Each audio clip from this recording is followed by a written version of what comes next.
안녕하세요. 저는 최근에 남편과 이혼을 하게 된 40대 초반 여자입니다. 그놈의 바람이 뭔지 지금 현재 저에게는 증오만 남아있는 상태고 용서해달라고 결국엔 저에게 무릎을 꿇게 된 그 인간들을 어떻게 구워 삶을까 고민 중에 있습니다. 아무리 여자에게 눈이 돌았다 해도 그동안 저와 함께한 세월이 있는데 남편 놈이 저희 엄마 장례식 때 내연녀를 떡하니 데려왔더라고요. 본인이 원하는 대로 이혼을 안 해줬다고 절대로 해선 안 될 행동을 보였죠. 그 모습을 보고 어느 누가 아무렇지도 않겠어요.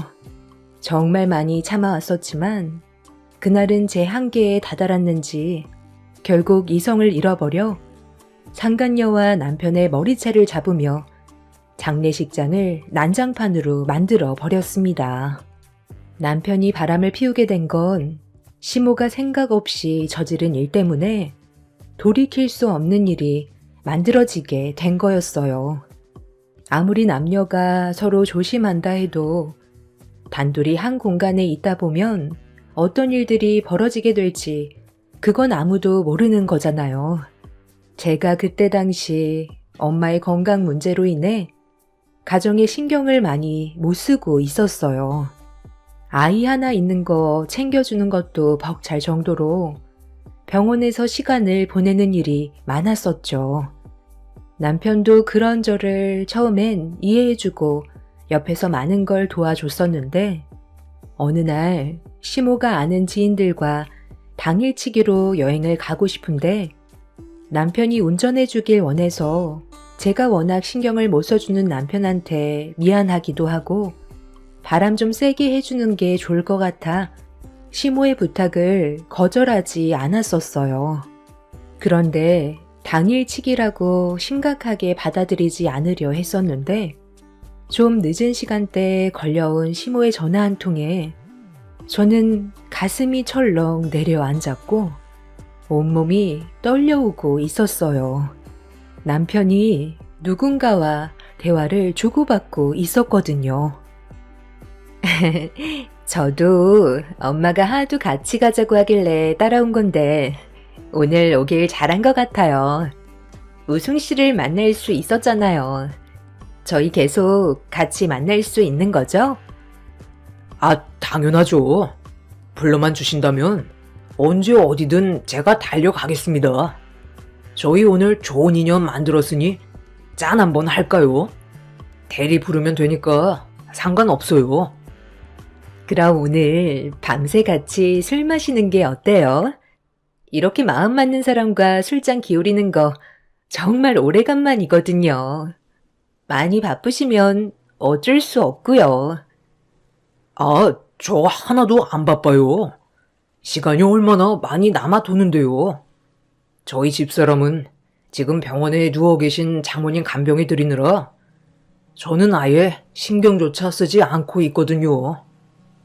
오늘 엄마 따라오길 잘했지? 이렇게 참한 여자가 왜 아직까지 결혼도 하지 않고 혼자 살아왔는지 몰라. 김 여사가 옆에 끼고 놔주질 않았나 봐. 저희 엄마가 저를 워낙 아껴주신 것도 있는데요. 제가 마음에 드는 남자가 없어서 지금까지 짝을 찾지 못하고 있었어요. 그런데 오늘 제 이상형 남자를 만난 것 같은 느낌이 들어요. 한 치 앞도 모르는 게 사람 인생인데 오늘 여기에서 제 짝을 만나게 될지 누가 알았겠어요? 정말 괜찮은 분인데 이미 결혼도 하셨고 아이도 하나 있다면서요? 그것만 아니었다면 좋은 인연 만들어갈 수 있었을 텐데 저는 언제든 열려 있으니 우승 씨한테 기회는 얼마든지 있어요. 잘 생각해 보세요. 엄마, 저 라이 씨랑 따로 얘기 좀 하고 싶은데 자리 좀 비켜주시면 안 될까요? 원래 인생은 타이밍이라잖아요. 지금 아니면 안 될 것 같아서요. 그래, 알았다. 자리 비켜줄 테니까 둘이 좋은 시간 가지고 천천히 볼일 보고 나와라. 엄마도 한마디 덧붙이자면 정말 잘 어울리는 한 쌍이다. 시모가 문을 열고 나가는 소리가 수화기를 통해 들려왔고 잠깐의 침묵이 흐르더니 남편과 그 여자는 서로 눈이 맞았는지 절대 해선 안 될 행동을 저질러 버렸어요.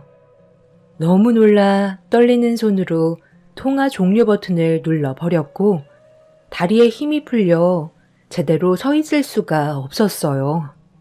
그래도 결혼 생활하는 동안 남편은 다른 여자에게 한눈 팔지 않을 거라 믿고 있었는데 제가 알고 있던 남편의 모습과는 정반대되는 모습에 결국 눈물을 터뜨리게 되었고 앞으로 어떻게 살아가야 할지 몰라 너무 혼란스러웠어요.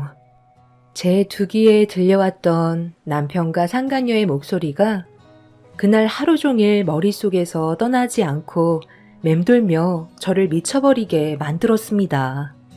어떤 상황인지 뻔히 알면서 저 몰래 그런 일을 저질렀다는 게 너무 충격적이었고 시모가 모든 걸 계획했다는 거에 화가 머리끝까지 올라와 버렸어요. 이미 돌이킬 수 없는 강을 건너버린 남편의 무책임한 행동에 한치의 고민도 없이 이혼을 결정했어요. 함께 살아오면서 쌓아왔던 신뢰가 이렇게까지 빠르게 무너져 내릴 거라곤 전혀 예상하지 못했었는데 남편의 배신은 저에게 증오만 남아버리게 만들었어요. 그리고 거기에 더해 안 좋은 상황은 한꺼번에 몰아친다더니 하루 종일 눈도 뜨지 못한 채 겨우 숨만 붙어있던 엄마는 갑자기 호흡곤란 증세를 보이시더니 심정지까지 오게 되었고 제가 평생을 의지하며 살아왔던 엄마가 잡고 있던 제 손을 놓으시면서 세상을 떠나버리셨습니다. 한꺼번에 안 좋은 일들이 겹치게 되다 보니 저 또한 맨정신으로 버티기가 힘들더라고요. 앞으로 어떻게 헤쳐나가야 할지 몰라 오열을 하고 있는데 그런 저를 위로해 준 건 평생 제 편이 되어주고 저만 바라보는 제 딸이었습니다. 딸을 안고 한참 동안 눈물을 흘린 저는 차라리 잘 됐다 싶었어요. 폐암이셨던 엄마도 세상을 떠나셨고 남편도 다른 여자와 살림을 차리려고 저 몰래 바람을 피웠으니 앞으로 제 딸과 단둘이 살아가면 되는 거라 남편은 더 이상 저에게 필요한 존재가 아니었습니다. 눈물을 한참 동안 쏟아내니 오히려 마음이 더 단단해진 걸 느낄 수가 있었어요. 그렇게 엄마의 장례를 진행하는데 다음날 이 소식을 듣게 된 시댁 식구들이 장례식장에 들어와 슬픈 얼굴로 저를 동정하며 거짓된 눈물을 흘려주는데 저는 그 모습을 보면서 기분이 상당히 좋지 않았었죠. 당장이라도 난리를 치고 싶었지만 엄마의 장례를 망치는 걸 원하지 않았어요. 시모가 제 손을 잡으며 위로를 해주고 있는 모습이 가식인 걸 알고 있었지만 당장이라도 머리채를 잡아 패대기 치고 싶은 걸 최대한 억누르면서 참고 있었어요. 그런데 뒤늦게 들어온 남편이 장례식장으로 걸어오는 모습을 보는 순간 저도 사람인지라 참는데도 한계가 있었기 때문에 두 눈으로 보게 된 충격적인 광경에 슬픈 얼굴로 저를 바라보는 시모의 뺨에 사정없이 손을 올려쳐 버렸어요.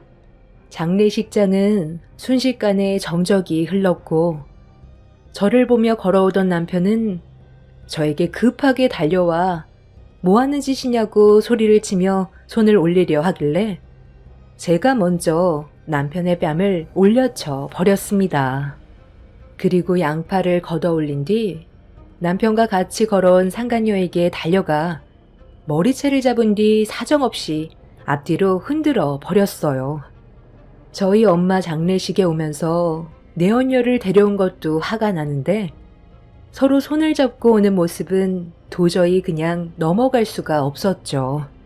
결국 조용히 넘어가려 했었던 엄마의 장례식은 아수라장이 되어버렸고, 무릎을 꿇고 손이 발이 되도록 빌어야 될 남편이 오히려 저를 바닥으로 패대기 쳐 버린 뒤 손을 올리려 하자 묵묵히 상황을 지켜보던 시부가 그만하라며 화를 내면서 어떻게 된 상황인지 물어보셨습니다. 저희 엄마 장례식 날 왜 난리를 쳤겠어요? 저 나쁜 놈이 제가 어떤 상황에 처해 있는지 뻔히 알면서 저 여자를 여기로 데리고 왔다고요. 아버님은 아무것도 모르시나 봐요. 저 두 연놈들이 저 몰래 바람을 피웠다고요. 이렇게까지 안 좋은 상황을 누가 만들어줬는지 알아요? 저 노인네가 두 연놈들 다리를 놔줬고 자리까지 만들어준 다음 저에게 몰래 통화를 걸어 바람 피우고 있다는 걸 전부 다 듣게 했어요. 이미 넘지 말아야 될 선을 넘어버렸고 이 핸드폰에 모든 통화 내용이 전부 녹음되어 있다고요.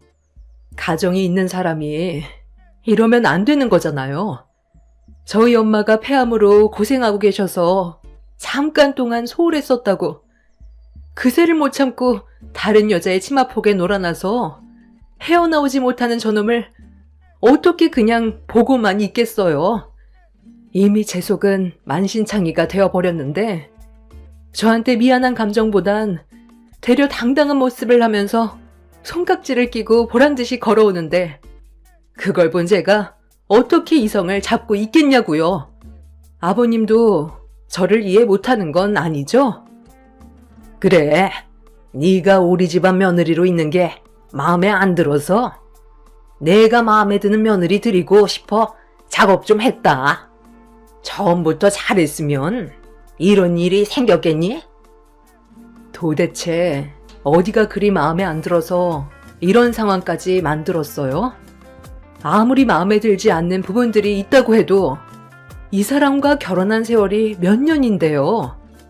거기에다가 우리 둘 사이에는 아이까지 있어요.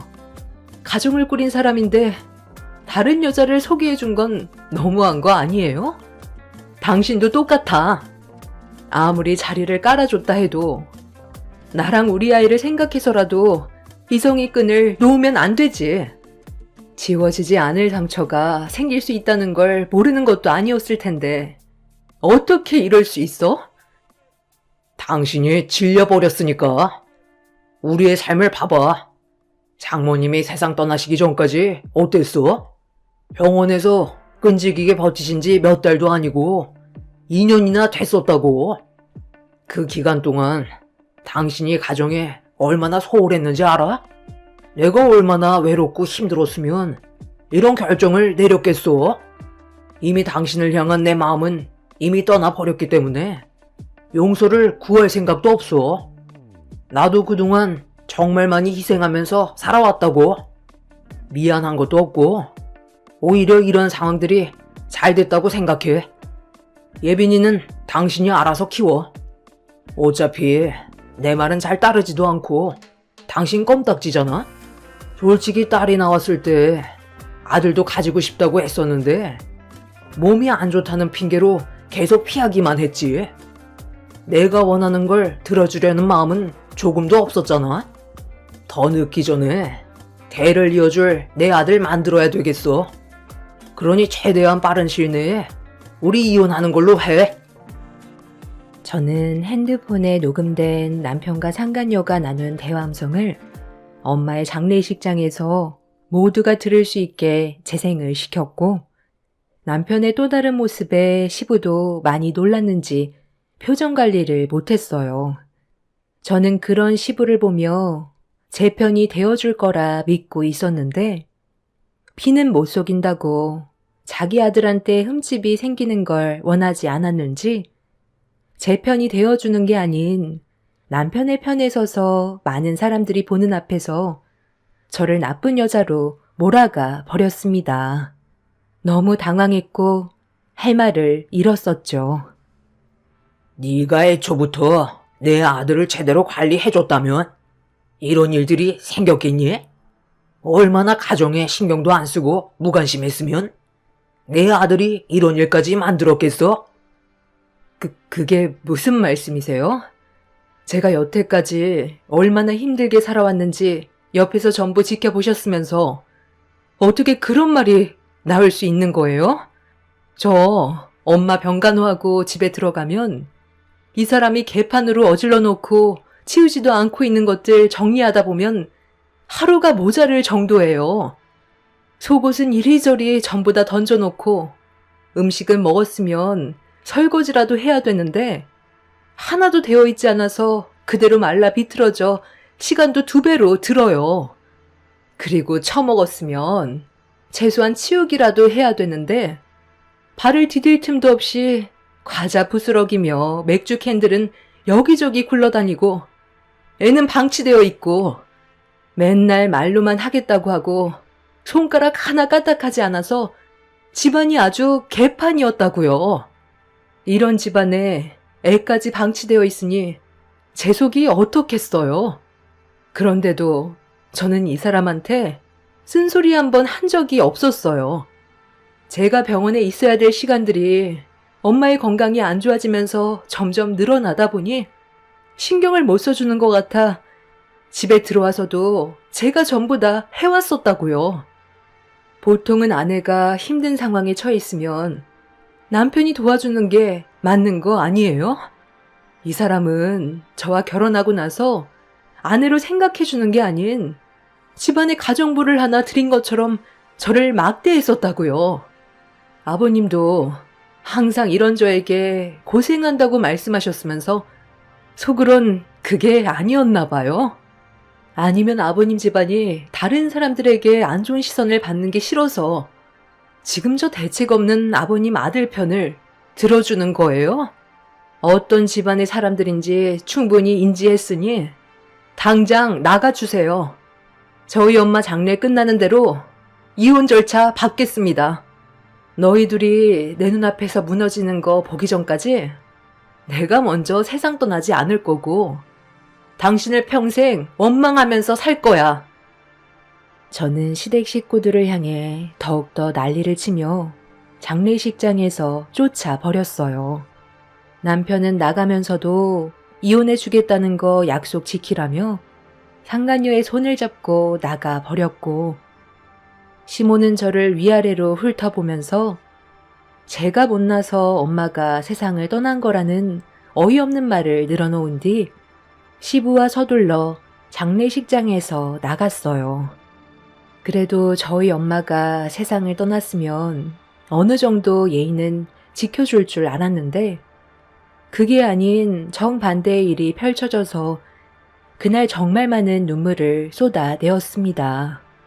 그렇게 엄마의 장례를 끝내고 제 딸과 함께 집으로 돌아와 어질러진 집을 청소한 뒤 그동안 몸과 마음이 너무 힘이 들었는지 더는 버틸 수가 없어서 그대로 침대에 쓰러져 누웠는데 귓가에 울려 퍼지는 핸드폰 진동 소리에 다시 힘겹게 몸을 일으켜 전화를 받는 순간 제 두 귀를 의심했어요.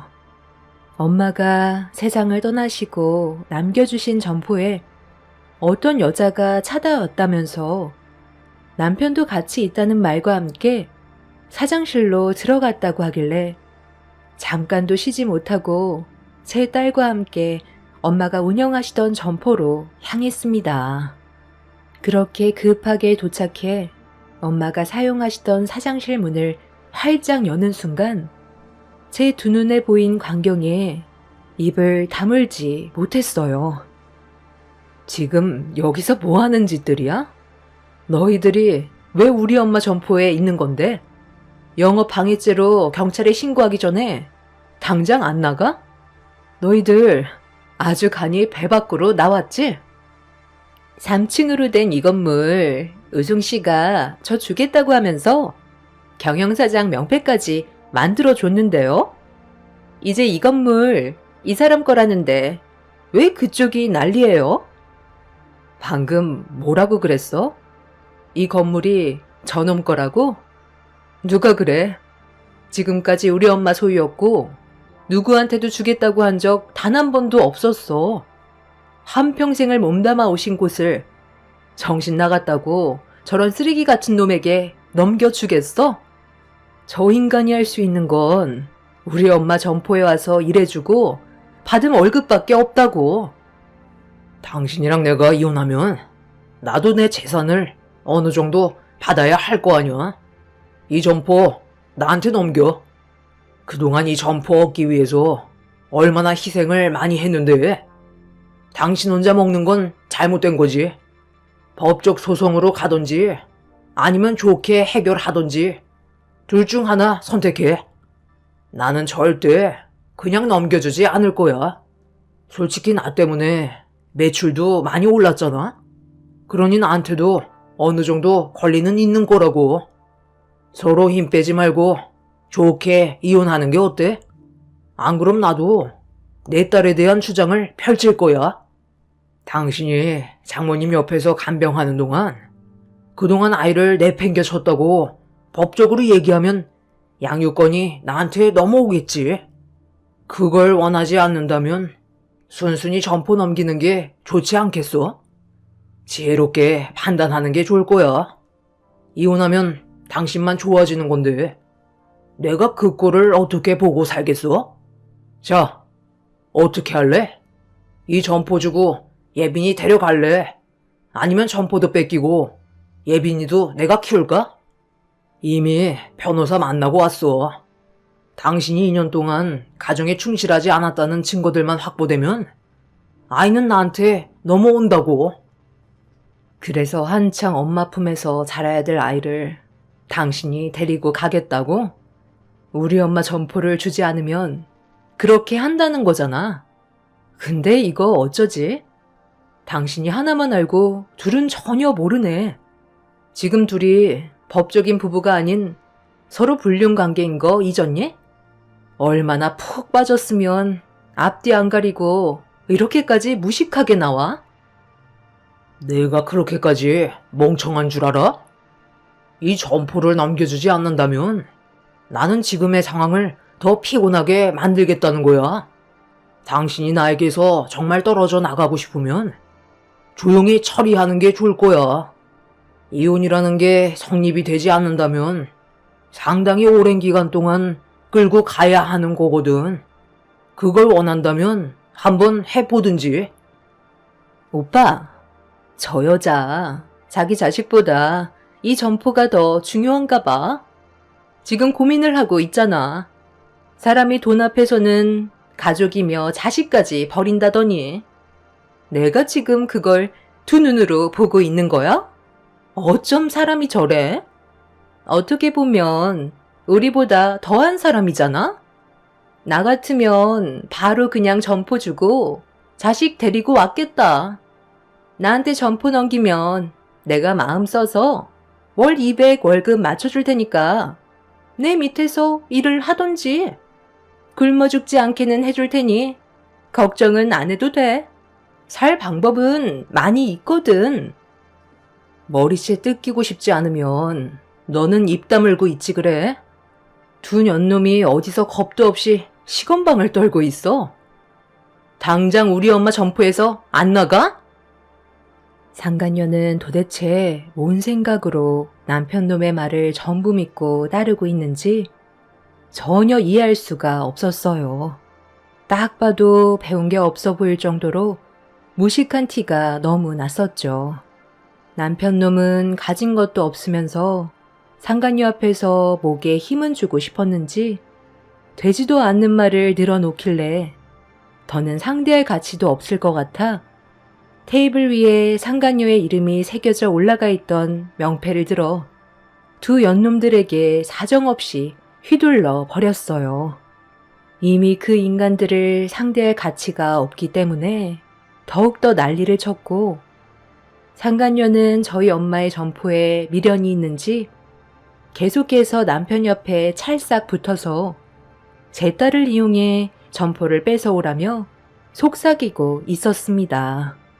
밖으로 내쫓긴 두 연놈들은 영호까지 방해를 하며 돌아가려 하지 않자 제 딸을 이용해 한몫 챙기려는 남편과 상간녀를 이 세상에서 지워버리고 싶은 마음이 솟구쳤고, 더는 참을 수 없었던 저는 점포 확장 공사를 하려고 세워져 있던 굴삭기에 올라타 점포 입구 앞에 버티고 있던 두 연놈에게 달려들었어요. 경악을 하며 도망을 치려 하길래 굴삭기를 사정없이 휘둘렀고, 제가 난리를 치자 둘 다 많이 놀랐는지 그 자리에 주저앉아 오줌까지 지르며 온몸을 떨고 있었네요. 제가 가게 간판을 부수면서 두 연놈에게 한 번만 더 내 앞에 나타나면 그땐 굴삭기로 묻어버리겠다고 소리친 뒤 쫓아내 버렸고, 남편과 상간녀는 급하게 차에 올라타 도망을 쳤어요.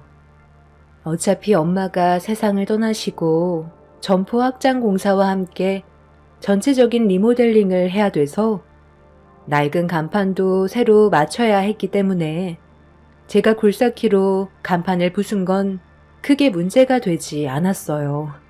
예전에 굴삭기 면허를 취득한 적이 있었는데 이런 식으로 사용을 하게 될지 꿈에도 몰랐었네요. 저는 그날 이후 남편과 상간녀를 소송을 진행했고, 위자료를 받아낸 뒤 지긋지긋했던 악연을 끊어내 버렸습니다.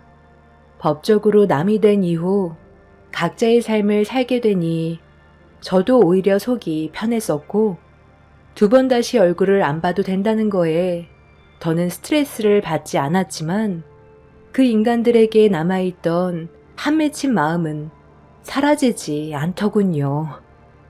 그렇게 남편과 이혼을 한 지 3달의 시간이 지나면서 숙려 기간이 끝이 나게 되었고, 더는 남편과 법적으로 아무런 사이가 되지 않은 상태에서 앞으로 제 딸과 열심히 살아가려는데, 어느 날 전 남편이 점포로 찾아와 다짜고짜 다시 시작하자며 제 앞에서 무릎을 꿇었습니다. 그리고 이어서 듣게 된 이유는 저를 더 화가 나게 만들었죠. 여보, 예빈 엄마, 당신과 이혼하고 나서 그동안 나한테 얼마나 잘해줬는지 이제야 깨달았어. 내가 너무 나쁜 놈이었다는 거 나도 잘 알아. 원래 옆에 있었을 때는 그 고마움을 잘 모르잖아. 당신이 떠나고 나서야 얼마나 소중한 존재였는지 확실하게 알 수 있었어.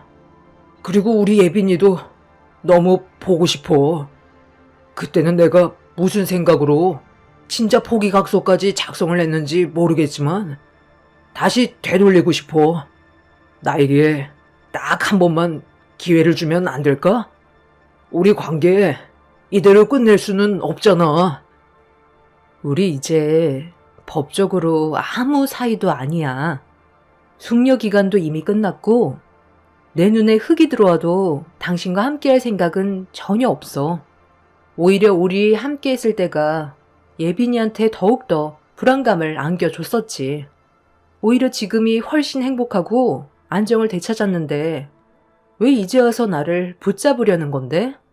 너는 이미 혼자 즐길 거 다 즐기고 살고 싶은 대로 마음대로 하면서 내 마음에 온갖 상처를 다 줘놓고 이제 와서 봐달라고 하면 내가 좋은 마음으로 너를 받아주겠니?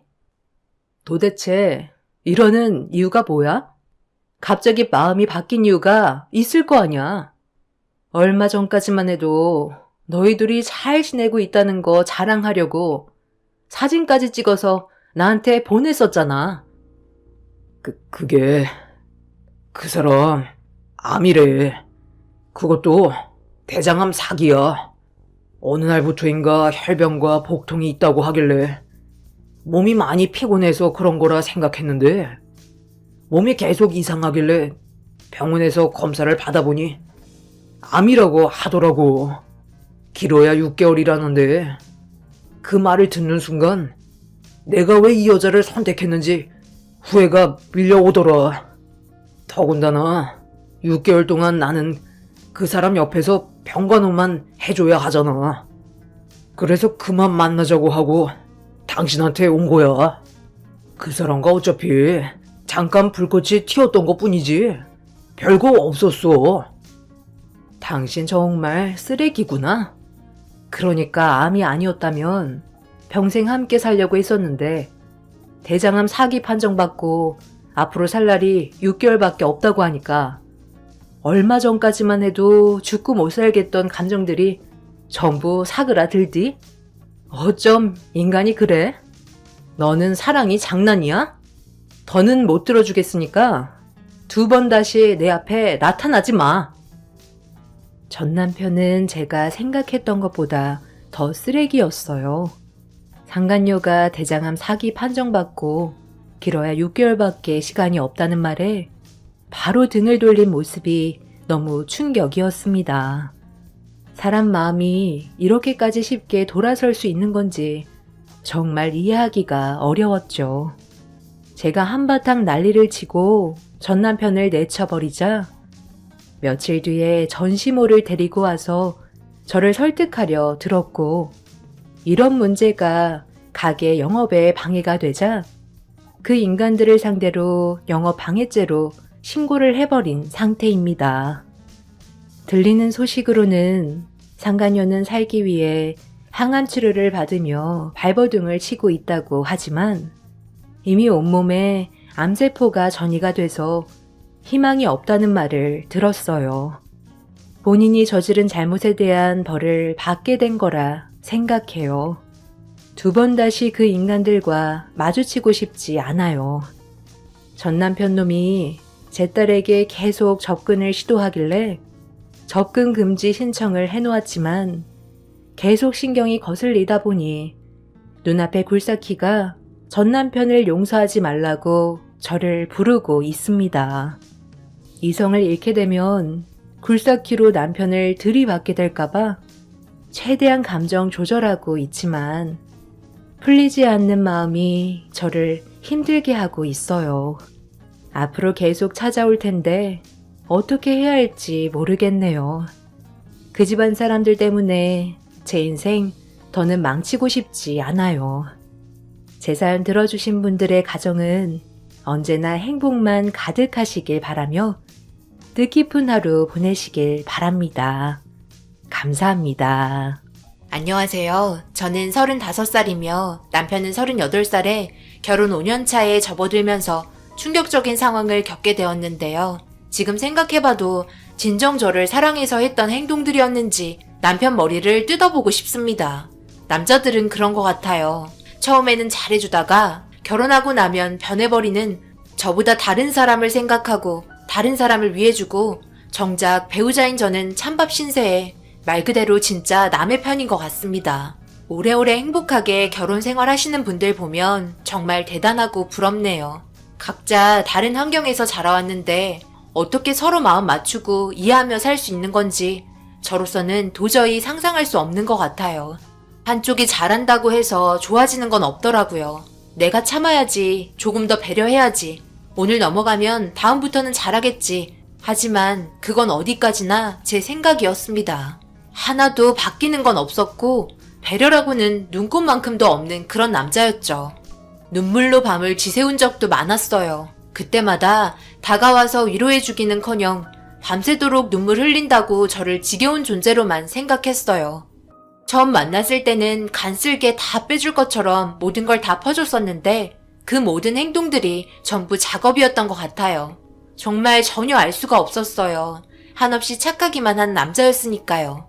무조건 이해해주고 배려해줬었는데 그래서 결혼하겠다고 결심했었는데 결혼하자마자 며칠 안 가서 자기 여자가 됐다고 막대해도 된다는 생각을 하는 것 같았어요.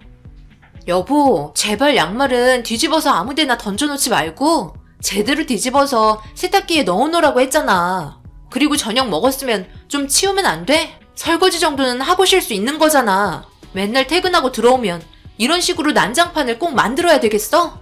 나도 밖에서 힘들게 일하고 들어왔는데 왜 당신은 자기 하고 싶은 것만 하려고 하는 거야? 그냥 집안 살림해주는 여자가 필요했던 거지?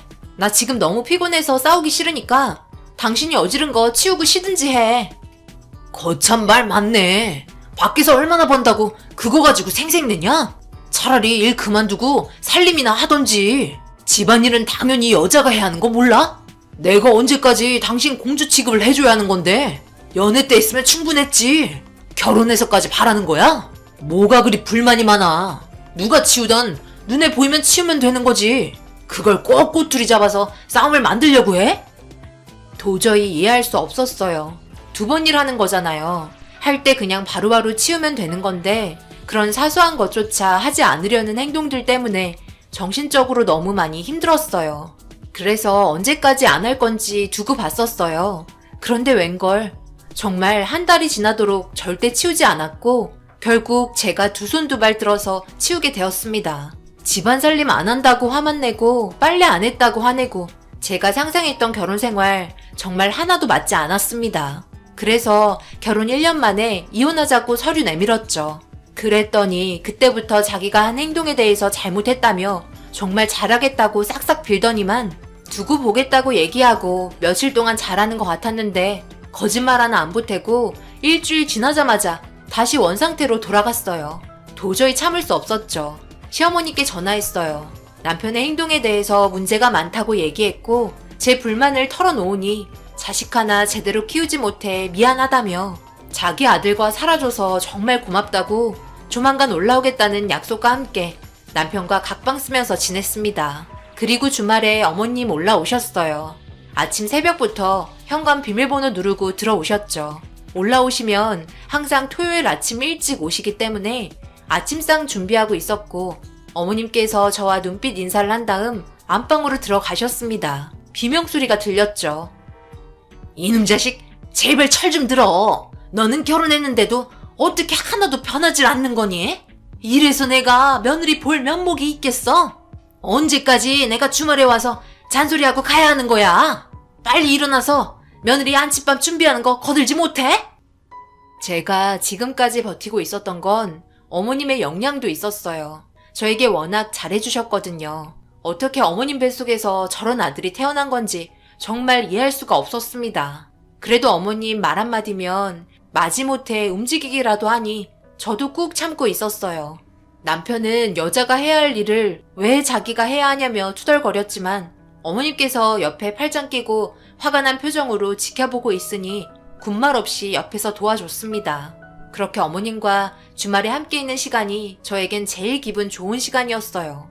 남편에게 복수하는 것 같은 느낌이었으니까요. 그렇게 아쉬운 주말이 끝이 나고 어머님과 저녁 식사하고 집으로 돌아가셨습니다. 그리고 남편은 다시 전처럼 돌아갔어요. 어머님 있을 때는 잘하겠다며 그렇게 신신당부하더니 모든 건 전부 거짓말이었습니다. 그렇게 남편이 저에게 계속해서 실망을 안겨주고 있을 때였어요. 이제는 거의 포기 상태였죠. 한 지붕 아래 각자의 인생을 살고 있었습니다. 그런데 저녁이 되었을 때 남편이 저에게 무언가를 툭 건네줬어요. 쇼핑백에 들어있었던 건 이쁘게 포장으로 된 선물 상자였고 이런 거 선물해줄 남자가 아닌데 갑자기 훅 들어와서 놀라게 되었죠. 알고 보니 그날이 결혼기념일이었습니다. 저는 아무것도 준비하지 못했고 아예 잊고 살았는데 남편의 돌발 행동에 너무 놀랬었죠. 포장을 뜯어보니 작은 핸드백 가방이었고 연애 이후로 처음 받아보는 선물이었습니다. 그리고 남편 손에 아직 들고 있던 물건은 다름 아닌 와인과 케이크가 들려 있었어요. 그날 저녁 오래간만에 남편과 저는 꽤 많은 대화를 이어나갔습니다. 그리고 달콤한 시간을 보냈죠. 자신의 잘못에 대해 인정한다며 앞으로 잘하겠다고 저와 다시 한번 약속했어요. 남편에게 진실된 눈빛과 마음이 전달되어 제 감정도 조금씩 풀리기 시작했죠. 그렇게 한동안 좋은 관계를 유지하며 다시 연애할 때의 느낌을 받게 되었습니다. 하지만 다른 문제가 있었어요. 그건 바로 금전적인 부분이었고 돈 관리는 남편이 하길 원하더라고요. 제가 받은 월급까지 전부 관리하고 싶어 했습니다. 처음에는 각자 하기로 했었는데 한 번에 합쳐서 관리를 하자고 하니 난감했었죠. 그래도 둘이 벌어 한 곳으로 저금하면 좋은 부분도 있을 것 같아 그렇게 하기로 했습니다. 남편이 돈 관리는 워낙 철저하게 관리했었거든요. 처음에는 돈을 모으기가 좋을 것 같았는데 막상 월급을 넘기다 보니 생활비가 문제였어요. 제가 받은 월급인데도 눈치 보며 사용해야 했죠. 한 달에 써야 할 생활비를 너무 타이트하게 맞추다 보니까 숨이 막힐 것 같았어요. 좀 더 여유 있게 달라고 해도 전혀 말을 듣지 않았고 물건 하나 사는 것도 전부 간섭하기 시작했습니다. 매주 주말마다 오시는 시어머니께서 돈 관리는 무조건 여자가 해야 한다고 얘기하셨지만 워낙 계산적으로 뛰어난 남편이어서 저보다 돈은 잘 굴릴 수 있었어요. 그리고 빠듯하게 살려고 하는 게 청약 당첨된 곳이 집은 좋은데 금전적으로 많이 모자란 부분이라 서로 악착같이 모아야 했죠. 그래서 이해를 못하는 건 아니었어요. 목표를 위해서 달리다 보면 좋은 결과는 따라오기 마련이니까요. 하지만 사람 인생이 뭐든지 계획한 대로 되지 않잖아요. 뜻하지 않은 일이 찾아오고 말았습니다. 제 뱃속에 아이가 있었어요. 나 임신했어. 산부인과 다녀왔는데 임신 5주 정도 되었대. 그런데 문제가 좀 생겼어. 착상이 아직 되지 않아서 아기가 자리 잡으려면 안정이 필요하대. 유산될 확률이 있어서 당분간 직장은 쉬기로 했어. 자리 잡히고 안전하게 되면 그때 다시 회사에 출근할까 해. 너무 놀랐어? 무슨 말이라도 좀 해봐. 왜 아무 말도 안 하고 벙쪄 있는 거야? 내가 지금 안 놀라게 생겼어? 계획했던 아기가 아니니까 그렇지. 이사도 가야 하고 금전적으로 많이 부족한데 제일 중요할 시기에 왜 하필 아기가 생긴 거야? 그거 진짜 내 아기 맞아? 기분 나빠하지 말고 그냥 너무 갑작스러워서 그런 거야. 그럼 내 뱃속에 있는 아기가 누구 아기겠어? 당신이 결혼기념일날 선물이랑 와인 사들고 잘하겠다면 꼬드겼잖아. 다시 예전으로 돌아간다고 잘하겠다고 말해놓고 내 뱃속에 있는 아기가 누구 아이냐는 말을 어떻게 아무렇지도 않게 얘기할 수가 있어? 정말 실망이다. 당신 정말 밑바닥까지 내려가서 더 이상 볼 필요도 없겠다. 남편의 실망스러운 행동들 때문에 저는 결국 눈물을 흘리고 말았어요. 뱃속의 아기는 아빠에게 사랑도 받지 못하고 불행만 안겨줄 것 같아 너무 마음이 아팠습니다. 그리고 제가 임신했다는 걸 양가 부모님 모두 알게 되었고 진심을 다해 축하해 주었습니다. 임신 7주가 되고부터 속이 울렁거리기 시작했어요. 그리고 입덧이 엄청 심해지게 되었죠. 그래도 처음에는 뭐라도 좀 챙겨 먹을 수 있었는데 먹는 것보다 쏟아내는 게 더 많아지게 되면서 탈수 증상이 오게 되었습니다. 산부인과에서는 물을 많이 마셔야 한다고 했지만 저에겐 그것조차 곤욕스러웠어요. 남편은 고생하고 있는 제가 눈에 들어오지도 않는지 신경 쓰지도 않았어요. 뭐라도 입에 맞는 걸 찾아서 먹어야 제가 살 수 있을 것 같았습니다. 그래서 생각난 게 과일이었어요. 혼자 힘든 몸을 이끌고 마트에 갔고 먹을 수 있을 것 같은 과일들을 카트에 담았습니다. 집에 와서 한두 개 먹어봤는데 그래도 입에 맞았는지 잘 넘어가더라고요. 좀 살 것 같았어요. 지금 나한테 반항하냐? 무슨 과일을 이렇게나 많이 샀어? 임신 2번 했다간 지방 거덜 나겠다. 적당히 사와야지. 집에 주스 많은데 과일 사지 말고 주스 먹으면 되잖아. 돈을 너무 생각 없이 쓰는 것 같으니까 다음 달부터 그때그때마다 나한테 얘기해. 들어보고 정말 사야 할 것 같으면 그때 돈 줄 테니까. 너 지금 백수야.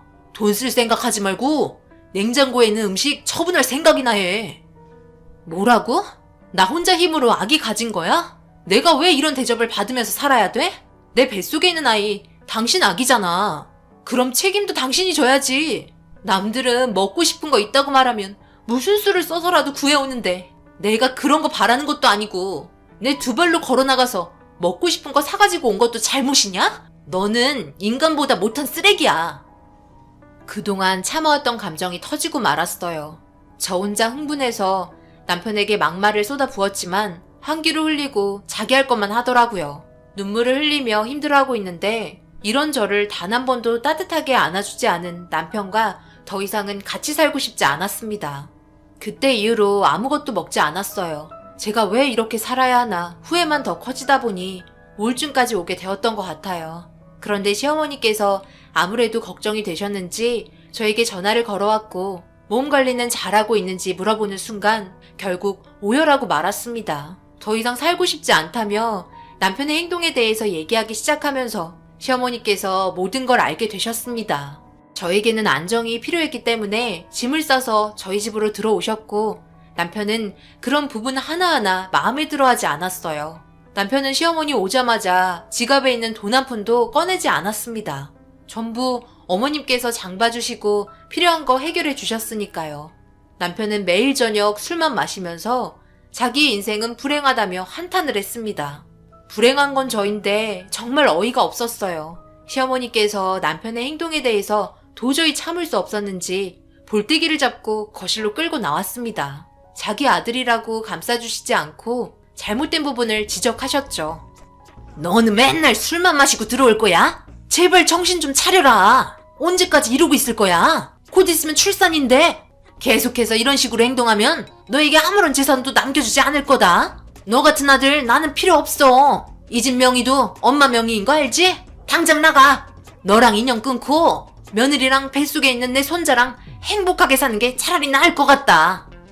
제 속이 지금 어떤 줄 알아요? 아주 타들어간다고요. 나는 아직까지 아기를 키울 마음의 준비도 되지 않았어요. 그런데 임신이라뇨. 매일 기도했어요. 제발 유산해 달라고.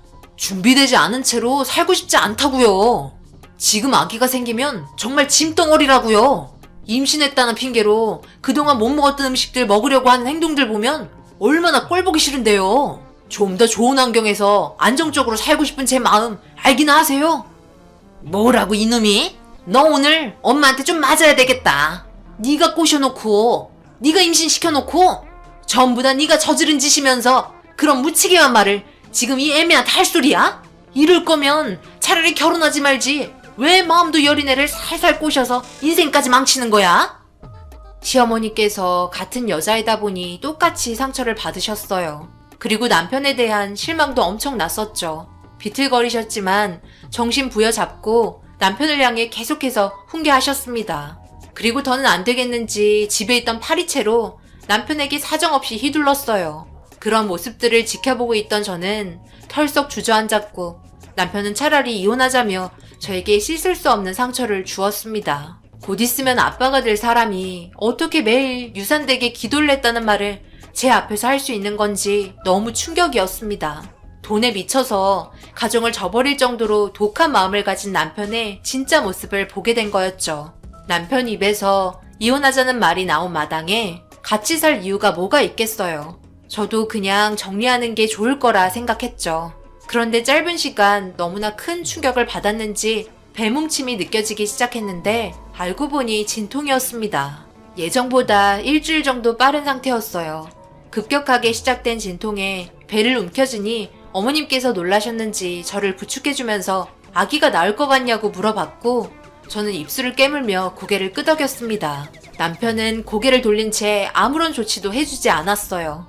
어머님께서 남편에게 화가 머리끝까지 난 상태였지만 뱃속에 아기가 나오려고 신호를 보내고 있어서 일단 산부인과로 가야 했죠.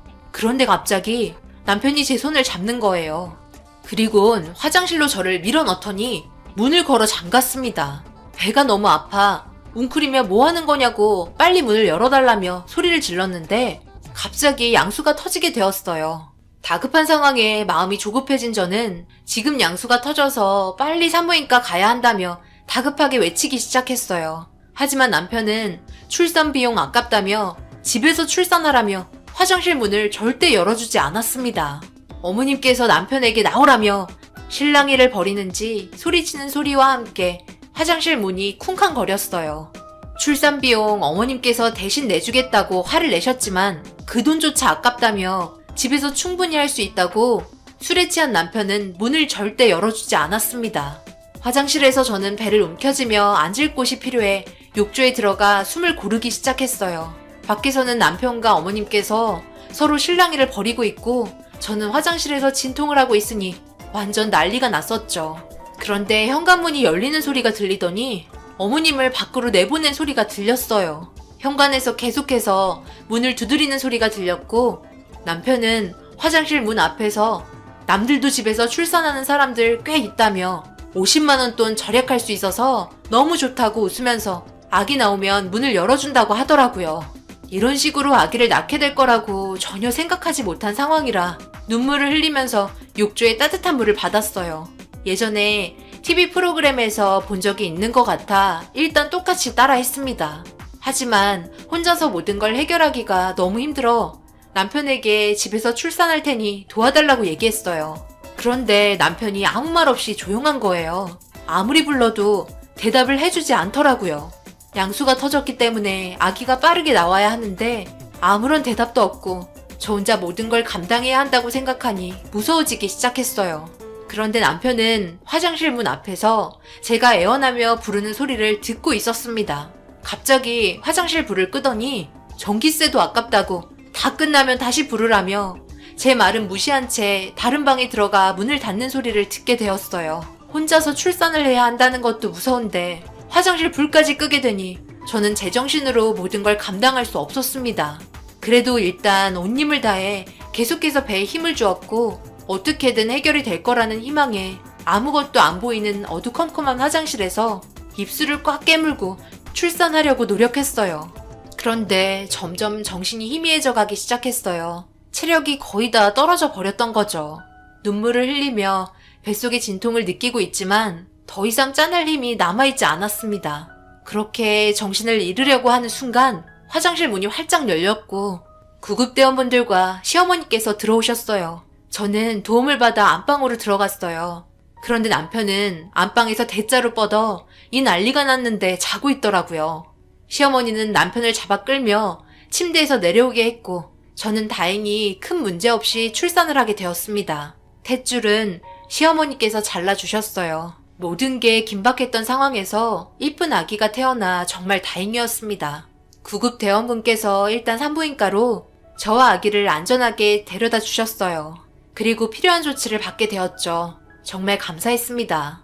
그렇게 한숨 돌리며 건강한 아기를 보면서 누워있는데 어머님 손에 서류 봉투 하나가 들려있더라고요. 그게 뭐냐고 물어보니 제가 산부인과에 오려고 부축받을 때 침대 이불에서 떨어진 거라며 아직 안에 있는 내용물을 확인하지 못했다고 봉투를 열어 안에 있던 걸 꺼냈는데 뭔가 후두둑 떨어지며 이상한 것들이 들어있더라고요. 그리고 어머님께서 떨어진 것들을 한 장 한 장 주우며 보시더니 손을 부들부들 떨고 계셨고 저를 보며 눈물을 흘리기 시작했어요. 그 안에 있던 자료들은 전부 유산에 관한 자료였습니다. 철저하게 계획하려고 메모하며 중요한 부분에는 체크까지 한 자료들이 수두룩했어요. 저는 너무나 큰 충격에 제 품에 있던 아이를 꽉 껴안았어요. 어머님께선 저에게 미안하다는 말만 계속해서 반복하셨습니다. 아들 잘못 키운 자기 잘못이라며 오열을 하고 계셨어요. 그런데 문이 열렸고 고개를 내민 사람은 다름 아닌 남편이었습니다. 술이 어느 정도 깼는지 어떤 상태인지 궁금해서 들어온 것 같았어요. 어머님께서 남편을 보자마자 멱살을 잡고 제가 있는 곳으로 끌고 와 무릎 꿇고 싹싹 빌라며 남편이 그동안 모아두었던 자료들을 얼굴에 던지기 시작했어요. 네가 사람이냐? 동물들도 자기 자식은 지극정성으로 돌봐주는데 너는 네 마누라 화장실에서 출산하라고 나오지 못하게 하고 거기다 불까지 껐더라. 전기세가 그렇게 아까웠니? 네가 퍼마시는 술값은 안 아깝고 어떻게 이런 일들을 계획할 수 있는 거야? 넌 정말 사람이길 포기했구나? 내가 그래서 뭐 시도한 거 있어요? 그냥 알아본 게 죄는 아니잖아요. 그리고 지금 출산도 잘했구만. 그럼 된 거 아닌가? 그 입 좀 다물어. 꼴 보기 싫으니까 당장 나가. 너 같은 놈이랑 더 이상 같이 살기 싫으니까 이혼하자. 여기 있는 자료들 전부 법적으로 효력 있는 거 알지? 어디 한번 콩밥 좀 먹어봐라. 빨리 나가라고. 남편은 저에게 미안하다는 말 한마디 하지 않았어요. 자기가 잘못한 점에 대해 전혀 인식하지 못했죠. 이런 남자를 제가 사랑했다니 너무나 가슴이 아팠습니다. 그리고 남편이 한 행동에 대해 아버님과 친정 부모님 모두 알게 되면서 한바탕 난리가 났었습니다. 그리고 법적인 소송이 들어가게 되었죠. 법적인 다툼에 있어서 어머님의 진술이 제일 컸었던 것 같아요. 모든 내용을 빠짐없이 진술해줬고 제발 자기 아들 정신 좀 차리게 콩밥 좀 먹여달라며 되려 애원하셨습니다. 남편은 어머님께서 말한 부분들에 놀란 것 같았어요. 그래도 자식인데 제 편을 들어줘서 그랬던 것 같습니다. 남편에게는 이혼 위자료 소송과 함께 아기 양육비에 대한 절차와 제가 그동안 받은 정신적인 피해에 대한 부분들을 진행했어요. 남편은 자기가 잘못한 게 없다며 오히려 반박했지만 아무 소용 없었습니다. 큰 돈이 나가게 생기자 제정신이 아닌 듯 휘청거리더라고요. 저랑 아이와 헤어지는 것보다 자기가 모아둔 돈을 잃게 되는 게 더 충격으로 다가왔는지 믿을 수 없다며 좌절하고 있었습니다. 남편은 징역을 보낼 수는 없었지만 금전적으로 처벌하게 되었어요. 결국 남편과의 인연을 마무리 짓게 되었고 어머님께선 얼마 되지 않은 돈이지만 생활에 보태쓰라며 저에게 통장을 건네줬어요. 그리고 제가 자리 잡을 수 있게 저희가 살았던 어머님 명의로 된 집은 남편을 내쫓아버리고 처분한 다음 친정 근처의 집을 제 명의로 알아봐 주셨습니다. 이렇게까지 신경을 써주셔서 너무 고마웠어요. 어머님께선 앞으로 손자 자주 보러 와도 되냐며 씁쓸한 웃음을 보이시길래 남편과 헤어진 거지 어머님과는 아직도 한 가족이라며 언제든지 오셔도 된다고 얘기했습니다. 지금도 일주일에 2-3번 정도 밑반찬 들고 손자 보러 오세요. 앞으로 저희 가족에게 행복한 날들만 펼쳐지길 바랄 뿐입니다. 제 사연 읽어주신 분들 오늘 하루 마무리 잘하시고 조심히 들어가시길 바랍니다. 감사합니다.